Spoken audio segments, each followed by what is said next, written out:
Hi, Emily and I are back with you again today, just to talk in a bit more detail about the apprenticeship programme that we've designed together.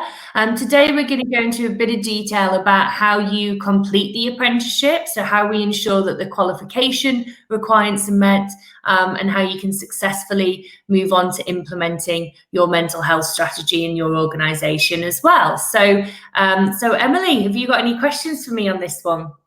I've got quite a few actually, but I just want to start off with that the hairstyle seems to be locked down hair, long and curly, long and curly with the roots going on.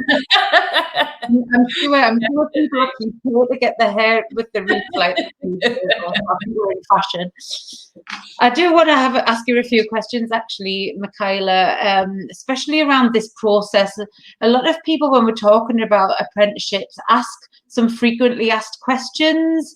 Yeah. So I think if we start at the beginning and finish at the end, hopefully that will answer questions around the flow and how the process works.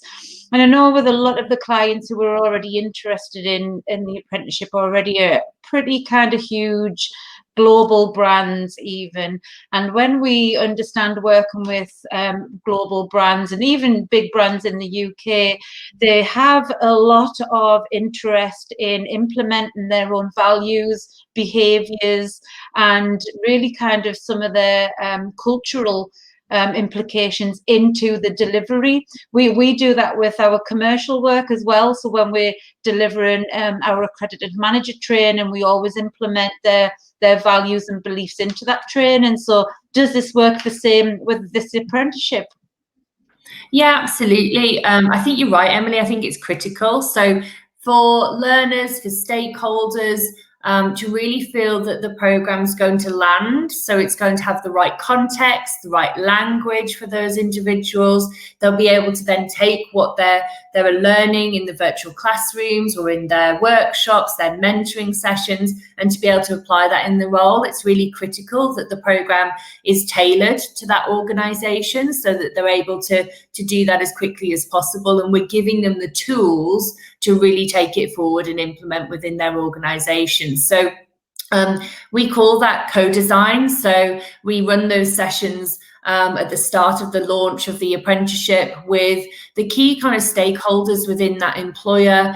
Often that involves, HR, maybe the learning and development team, but also operational team members as well, so that we get an idea of, on the ground, what is the context, how can we ensure that the program is fit for purpose for that organisation, and also encourage the right level of return on their investment, but also ensuring that they see the behavioural change that they're looking for. So those sessions we would run as part of the kind of client onboarding process at the start of the journey. We'd map that then into the content of everything that we do. So all of the mental health elements of the programme, all of the process leader requirements as well, so that at the end of the programme, not only are the individuals achieving their qualification, it's also met the requirements of the organisation as well, which I think is really critical.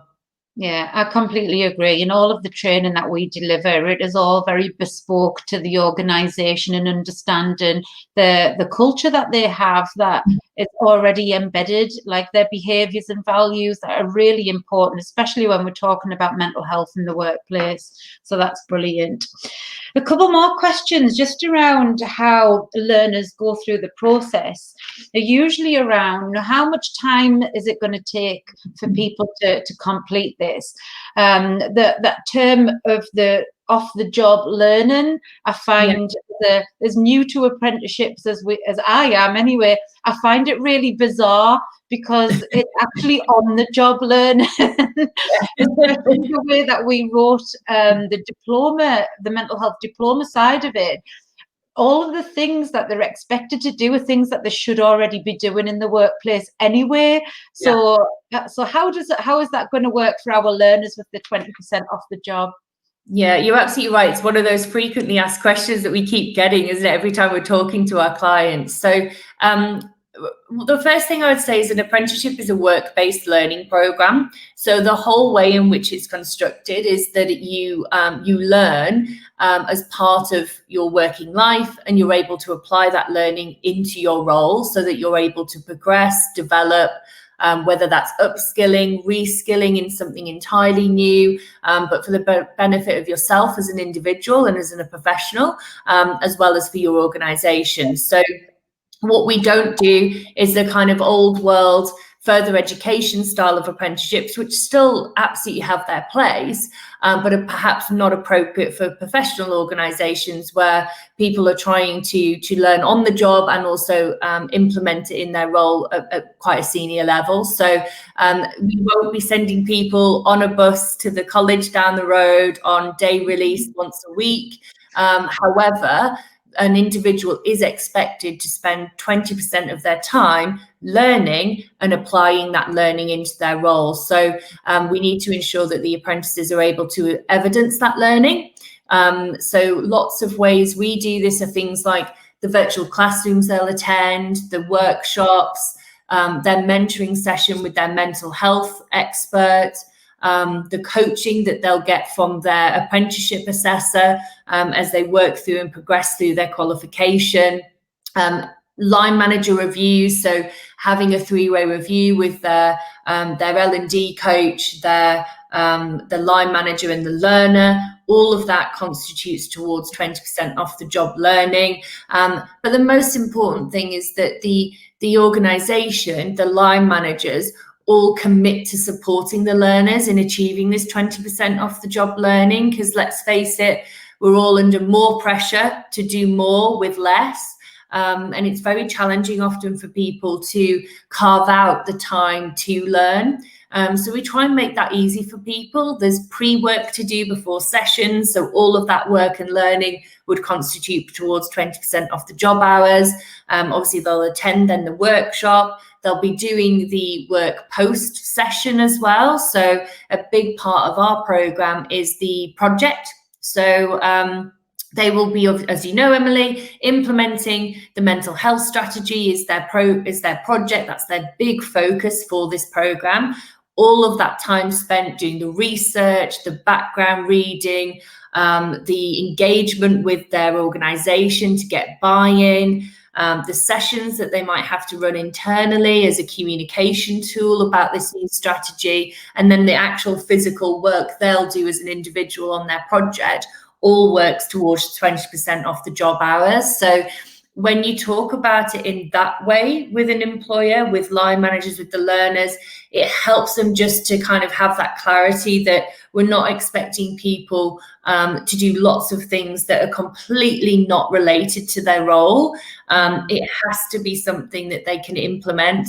There are requirements to be eligible that they have to be able to put into practice what they're learning, and that's a big part of what those 20% hours will be. But you're right, the language and the branding of it, I think, can be quite misleading for people. So as part of that co-design process, we would really ensure that all of those examples of 20% off the job hours have the right context for the environment that they operate in. Because clearly one thing that would work beautifully if you're in an office environment clearly wouldn't work if you're on a construction site or if you're in a distribution center. So we just need to make sure that that context is there so that people are able to engage fully with their program.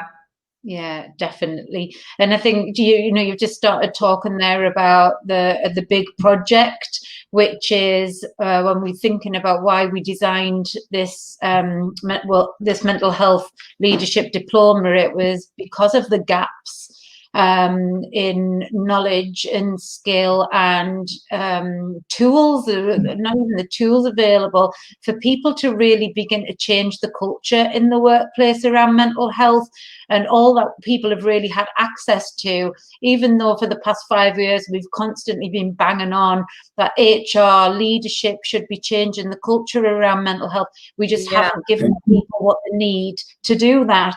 And all that they've had access to is maybe a 2-day mental health first aid course or a 1-day mental health for managers course, which just isn't enough. So part of that big culture change is how are you going to do it, which is the project throughout the apprenticeship, is your mental health culture change strategy and action plan and how they implement that. So thinking about the project, how does that fit into the endpoint assessment as well? Because this tends to be another frequently asked question that we get about the EPA. Yeah, so the endpoint assessment process for the process leader standard has kind of 3 core elements, but in each of those elements, the project really is the kind of the core focus of that assessment, because it's the way that the individuals have really built their evidence of learning, they've implemented it. I mean, in some cases, they may even start to evaluate to a certain level that implementation process as well. So that really is the kind of critical component of the program, and it's what the apprenticeship assessors will really work with the individuals on to make sure that that project meets the requirements for the endpoint assessment, so that they feel set up for success. They're going in confident to that process, because for some people, learning might be something they haven't done for a long time. So going through that assessment can be quite daunting. So we spend it's right from the start, as you know, Emily, will be talking all the time about endpoint assessment and preparing people for it. But at the end of their program, they spend a good chunk of time just entirely focused on endpoint assessment preparation, so that we know that they are confident going into that process and that they can achieve what they want to from the program as well, and be successful. So the 3 parts of the endpoint assessment are broken down into a workplace observation. So this is observing the leader or manager in their workplace actually implementing. It could be implementing their project. It could be that they're just in normal business practice. Normally, the intention would be that there's an activity or something happening. So often it's a good way to do it is that they would be presenting their project to their key stakeholders within that organization. And that's a really nice way of almost closing out the whole learning journey. And they're then feeding back to the business on their research, their findings, the process that they've gone through to get to this stage, what their strategy looks like, what the impact is that they're hoping for, and if they have got to the point of implementation, what that looks like, and how that, success and failures of that to this point. So that's always quite a nice way to do it. There would then be a Q&A around that. So again, works quite well with that sort of process. They then, to the endpoint assessor, actually present their project as well. So they'll have an opportunity to showcase their project. So some of the documentation that they've used, their structure, their process. That's more about the process they've gone through to get to that point. There would be a Q&A around that. And then a professional discussion. So this would be more questions drilling into, what is this individual's real understanding now since going through the program? What was their starting point? Where are they at now? What progression have they made through that program? So there'd be some kind of set questions that the endpoint assessor would be asking them. And again, in advance, we would give the learners plenty of opportunity to have practice professional discussions. It's actually a really positive and good way to evidence a learner's application of learning as well, and knowledge that they've gone through. So their apprenticeship assessor will be working with them all the time, every month, often doing professional discussions. So it'll feel quite natural to them having that level of conversation. And of course, throughout this, they'll be creating their e-portfolio of evidence as well, which will be presented to the endpoint assessor as part of that process. And then maybe questions that come out of that that the endpoint assessor will ask them. But again, we'll help them build that portfolio. After every workshop, all of the research that they're doing, they will be evidencing their learning. And it's on an online platform, online system, very user-friendly and easy for the group to engage and use. Yeah, and I think that's the beauty of the project that we designed for them to complete, is it evidences progression. So they all work into our workplace mental health culture progression model. So they're actually evidencing the progression as they're going through and analysing the inputs and outputs of that. So it really has does fit into place with the endpoint assessment. So as you say, from day one, we're constantly setting them up for that endpoint assessment completion date. Yeah. And I think that's the joy of having a program that really has that focus on a project, because it gives structure straight away to the evidencing of learning, to what they're working through. It's a very clear structure. And I think it will give them then hopefully confidence that they can focus their time and energy then on what they're actually trying to implement, rather than having to worry about how they present things, how they structure it. That takes that pressure off as well. Excellent. So I think they were the questions that we were planning on looking at today. So we've gone from setting up the program so that it's bespoke and it includes clients and the brand's values and beliefs into the apprenticeship that we're delivering, so that it completely lands in the right way, all the way through the process of the working through the project, showing your progression, all the evidence, 20% off the job learning, all the way through to that endpoint assessment and completion, which is 14 months. Yet, the amount of learning in that time is exactly what people are needing to really begin to change the culture around mental health in their workplace and be transformational leaders with a very well thought out, structured strategy and action plan. So I think that really is a bit of a summary of where we want to help people to get to through that process. Do you think we've missed anything? No, I think that's a really good summary of what we wanted to focus on today. And I think, we are planning to keep doing these conversations so that people can get a better idea of the program that we've created, and that we're both so excited about. So no, it's been brilliant. Thank you. Well, we'll do another one again soon. Fab. Speak later. Bye. Bye.